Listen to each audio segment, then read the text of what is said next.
ঢাকা বিশ্ববিদ্যালয়ের ছাত্র রাজনীতিতে দীর্ঘদিনের এক স্থবিরতা, এক প্রকার অচল অবস্থা যেন ভাঙতে শুরু করেছে। সম্প্রতি ঢাকা বিশ্ববিদ্যালয় কেন্দ্রীয় ছাত্র সংসদ ডাকসুর নির্বাচনে নবনির্বাচিত ভিপি সাদিক কায়েমের প্রথম 2 সপ্তাহের কর্মকাণ্ড নিয়ে একটি লেখা ব্যাপক আলোচনার জন্ম দিয়েছে, যার শিরোনাম ছিল সাদিক কায়েম, ডাকসুতে 2 সপ্তাহের বিপ্লব। এই শিরোনামটি কেবল একটি প্রতীকী বাক্য নয়, বরং নির্বাচনের পর স্বল্প সময়ে গৃহীত তার ও তার প্যানেলের কিছু বিস্ময়কর পদক্ষেপের এক মূর্তচিত্র। কিন্তু কি এমন ঘটেছে এই অল্প সময়ে তা অভিজ্ঞ মহলে প্রায় বিপ্লবাত্মক হিসেবে চিহ্নিত হচ্ছে। কেনই বা এই সময়কালে এত গভীর তাৎপর্যপূর্ণ? এই প্রশ্নগুলোর উত্তর নিহিত রয়েছে তার নেওয়া পদক্ষেপগুলোর গভীরে, যা শিক্ষার্থীদের দৈনন্দিন জীবন থেকে শুরু করে ছাত্র রাজনীতির প্রচলিত ধারায় এনেছে এক অভূতপূর্ব পরিবর্তন। লেখার মূল ফোকাস ছিল নবনির্বাচিত ভিপির নেওয়া কিছু তড়িৎ পদক্ষেপ এবং সেগুলো তাৎক্ষণিক ও সুদূরপ্রসারী প্রভাব। প্রথমত, শিক্ষার্থীদের দৈনন্দিন জীবনযাত্রার মান উন্নয়নে কিছুটা অত্যন্ত দৃশ্যমান এবং জরুরি পদক্ষেপ নেওয়া হয়েছে। ছাত্রদের হলগুলোতে রিডিং রুমে শীতাতপ নিয়ন্ত্রিত যন্ত্র স্থাপন এবং বিভিন্ন হলে ফ্রিজ বসানোর মতো বিষয়গুলো আপাত দৃষ্টিতে শুধু সুযোগ সুবিধা বাড়ানোর মতো মনে হতে পারে, কিন্তু লেখাটি এর একটি বৃহত্তর তাৎপর্য তুলে ধরেছে, যা শুধু আরামদায়ক পরিবেশ তৈরির মধ্যেই সীমাবদ্ধ নয়। ছাত্রছাত্রীদের খাবার বা জরুরি জিনিসপত্র সংরক্ষণে যে দীর্ঘদিনের ভোগান্তি ছিল, বিশেষ করে যারা হলে থাকে তাদের জন্য এটি এক বিশাল স্বস্তি এনে দিয়েছে। তীব্র গরমের মধ্যে পড়াশোনার ক্ষেত্রে এসি লাগানো নিঃসন্দেহে শিক্ষার্থীদের প্রতিদিনকার একটি বড় সমস্যার সমাধান করেছে। এটি কেবল দৈনন্দিন জীবনে ইতিবাচক পরিবর্তনই আনেনি, বরং ছাত্র সমাজের কাছে একটি সুস্পষ্ট বার্তা পৌঁছে দিয়েছে।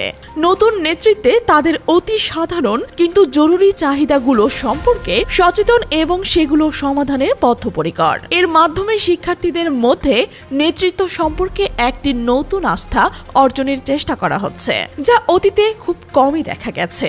এই পদক্ষেপগুলো প্রমাণ করেছে যে খুব দ্রুত এবং কার্যকরভাবে যে কোনো বিষয়ে অ্যাকশন নেওয়া সম্ভব, যা আগে প্রায় অকল্পনীয় ছিল। এই ছোট কিন্তু সরাসরি জীবনকে প্রভাবিত করার মতো পরিবর্তনগুলোর মাধ্যমে একটি ইতিবাচক ধারণা তৈরির কৌশল অবলম্বন করা হয়েছে, যা প্রচলিত ধারার ছাত্র রাজনীতির চেয়ে অনেকটাই ভিন্ন। তবে ভিপি সাদিক কায়েমের নেতৃত্বাধীন ডাকসু প্যানেলের কার্যক্রম শুধুমাত্র দৈনন্দিন জীবনযাত্রার মধ্যেই সীমাবদ্ধ থাকেনি। স্বাস্থ্যসেবার মতো মৌলিক ক্ষেত্রেও তারা ছুঁয়ে গেছেন এক নতুন দিগন্ত।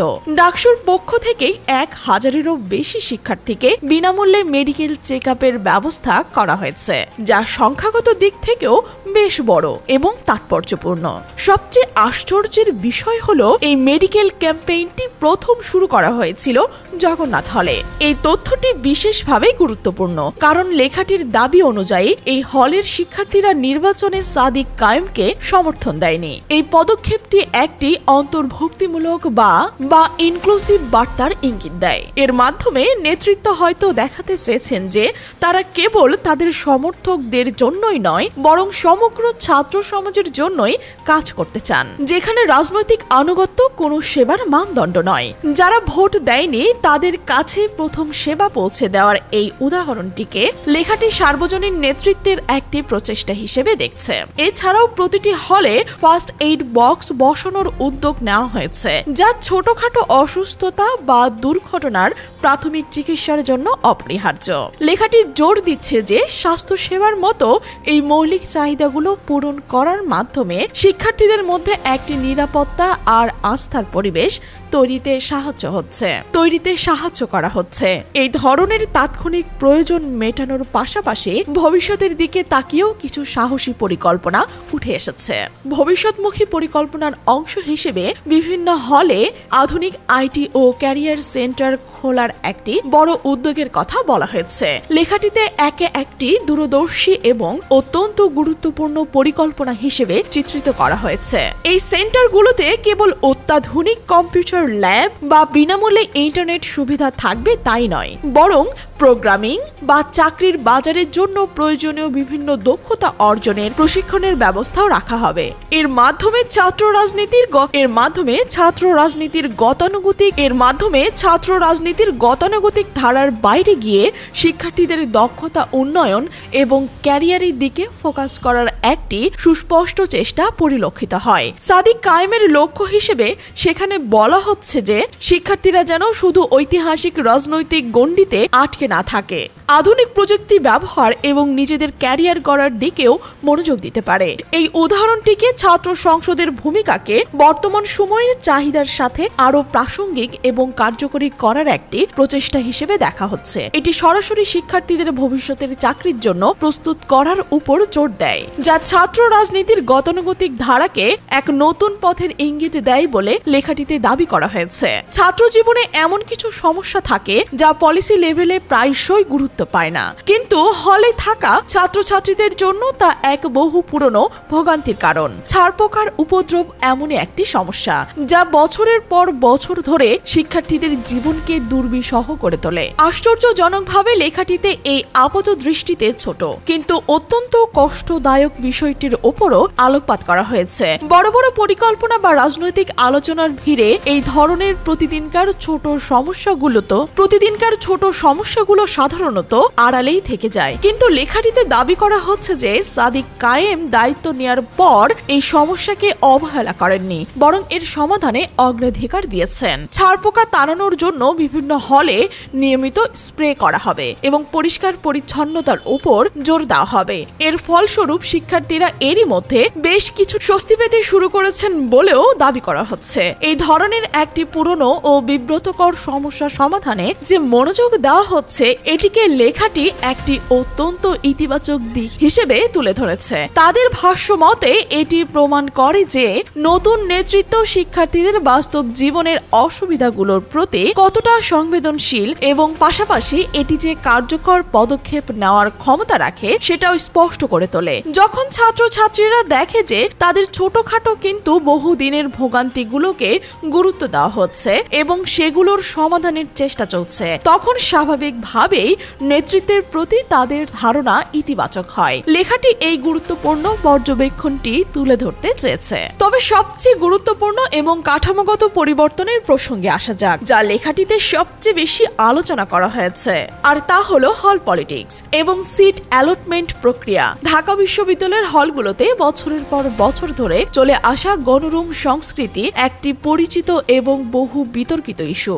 হ্যাঁ, অবশ্যই এই গণরুম বা হলের সিট পাওয়া প্রক্রিয়াটি ঐতিহাসিকভাবে রাজনৈতিক প্রভাব এবং বিভিন্ন ছাত্র সংগঠনের নিয়ন্ত্রণের সাথে জড়িত ছিল, এমন অভিযোগ প্রায়শই শোনা যায়। লেখাটিতেও এই দীর্ঘদিনের পটভূমিটি তুলে ধরা হয়েছে। দাবি করা হচ্ছে যে আগে হলে সিট পেতে বা নিজেদের জায়গা ধরে রাখতে হলে প্রায়শই প্রভাবশালী কোনো না কোনো ছাত্র সংগঠনের সাথে যুক্ত থাকতে হতো, তাদের বিভিন্ন প্রোগ্রাম বা মিছিলে যেতে হতো, যা অনেক সাধারণ ছাত্রছাত্রীর জন্য একটি মানসিক চাপ বা অস্বস্তির কারণ ছিল। কিন্তু এই লেখাটি জোর দিয়ে দাবি করছে যে সাদিক কায়েমের নেতৃত্বে এবার এই ব্যবস্থা এক আমূল পরিবর্তন আনা হয়েছে।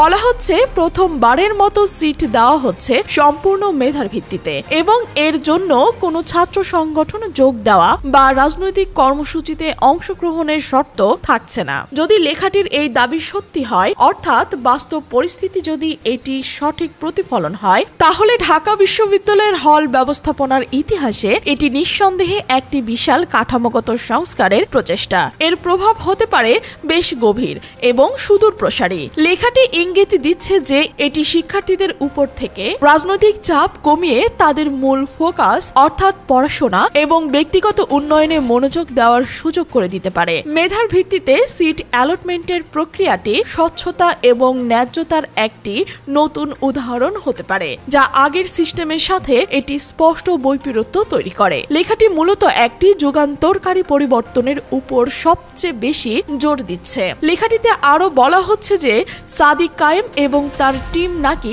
চেষ্টা করছেন যেন প্রত্যেক শিক্ষার্থীর জন্য অন্তত একটি সিট এবং একটি টেবিল নিশ্চিত করা যায়। সাধারণ শিক্ষার্থীরা নাকি এর ফলে অনেক দিন পর হলে একটু মুক্তভাবে নিঃশ্বাস নিতে পারছে, এমন কথাও উল্লেখ করা হয়েছে। এই পরিবর্তনটিকে লেখাটি একটি যুগান্তরকারী এবং বেশ সাহসী পদক্ষেপ হিসেবে চিত্রিত করছে, কারণ বছরের পর বছর ধরে চলে আসা একটি অলিখিত কিন্তু অত্যন্ত ক্ষমতাধর সিস্টেম, যা অনেক শিক্ষার্থীর জন্যই অস্বস্তিকর ছিল, সেটিকে পাল্টানো নিঃসন্দেহে একটি বিরাট চ্যালেঞ্জ। যদি সত্যি তা মেধার ভিত্তিতে এবং কোনো রকম রাজনৈতিক শর্ত ছাড়া সিট অ্যালটমেন্ট নিশ্চিত করা হয়, তাহলে তা শিক্ষার্থীদের একাডেমিক পরিবেশ এবং মানসিক স্বাস্থ্য এবং সামগ্রিক অভিজ্ঞতার উপর অত্যন্ত ইতিবাচক প্রভাব ফেলবে। এটিকে ছাত্র সংসদের মূল দায়িত্ব অর্থাৎ শিক্ষার্থীদের কল্যাণ নিশ্চিত করার দিকে একটি অত্যন্ত শক্তিশালী এবং জরুরি পদক্ষেপ হিসেবে দেখা হচ্ছে।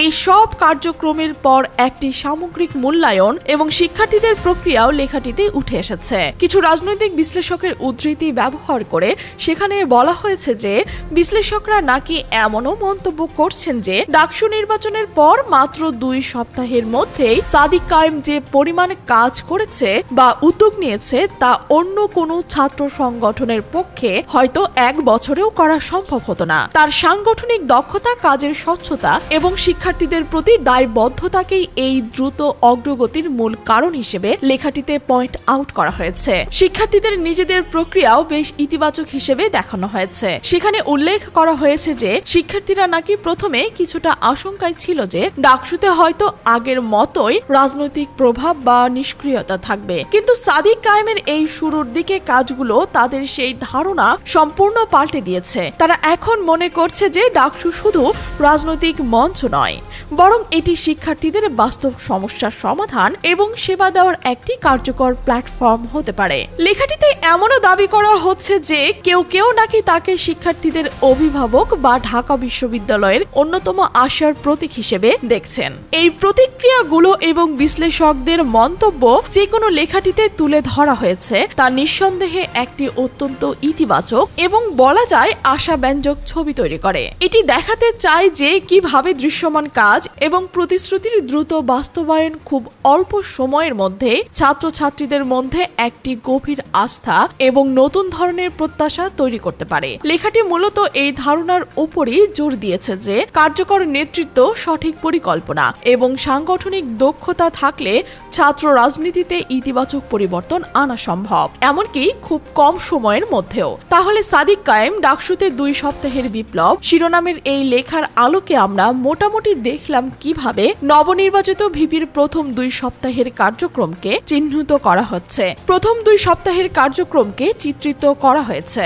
এর মধ্যে ছিল হলের জীবনযাত্রার মান উন্নয়নের কিছু উদ্যোগ, যেমন এসি ও ফ্রিজ ব্যবস্থাপনা, স্বাস্থ্য সেবার কিছু কাজ যেমন বিনামূল্যে মেডিকেল চেক আপ এবং ফার্স্ট এইড বক্স সরবরাহ, ভবিষ্যতের জন্য কিছু পরিকল্পনা যেমন আইটি ও ক্যারিয়ার সেন্টার প্রতিষ্ঠা, বহুদিনের সমস্যার সমাধান যেমন ছাড়পোকার নির্মূল এবং সবচেয়ে গুরুত্বপূর্ণভাবে হলগুলোতে সিট বরাদ্দর ক্ষেত্রে মেধার ভিত্তিতে সংস্কার আনার একটি ঐতিহাসিক প্রচেষ্টা। এই কার্যক্রমগুলোকে যেভাবে বর্ণনা করা হয়েছে তা নিঃসন্দেহে শিক্ষার্থীদের দৈনন্দিন জীবন এবং তাদের প্রত্যাশার উপর একটি তাৎক্ষণিক প্রভাব ফেলেছে বলে মনে করা হয়। তবে এই পুরো আলোচনার শেষে একটি প্রশ্ন কিন্তু থেকেই যায়, তা নিয়ে হয়তো ভবিষ্যতে আরো গভীর পর্যবেক্ষণ ও আলোচনার প্রয়োজন হবে। সেটি হলো লেখাটিতে যে এত দ্রুত গতির কার্যক্রম এবং সংস্কারের কথা বলা হলো সেগুলোর ধারাবাহিকতা রক্ষা করা কতটা টেকসই হবে। আর এই প্রাথমিক পদক্ষেপগুলো যেগুলো এত অল্প সময়ে এত মনোযোগ ও প্রশংসা পেয়েছে বলে দাবি করা হচ্ছে, সেগুলো দীর্ঘমেয়াদে ঢাকা বিশ্ববিদ্যালয়ের ছাত্র প্রতিনিধিদের ধরন এবং শিক্ষার্থীদের সামগ্রিক প্রত্যাশাকে আসলে কিভাবে প্রভাবিত করবে। এই প্রশ্নগুলো হয়তো ভবিষ্যতের পর্যবেক্ষণের উপরই যা এই আপাত বিপ্লবের দীর্ঘস্থায়ী প্রভাব নির্ণয়ে সাহায্য করবে।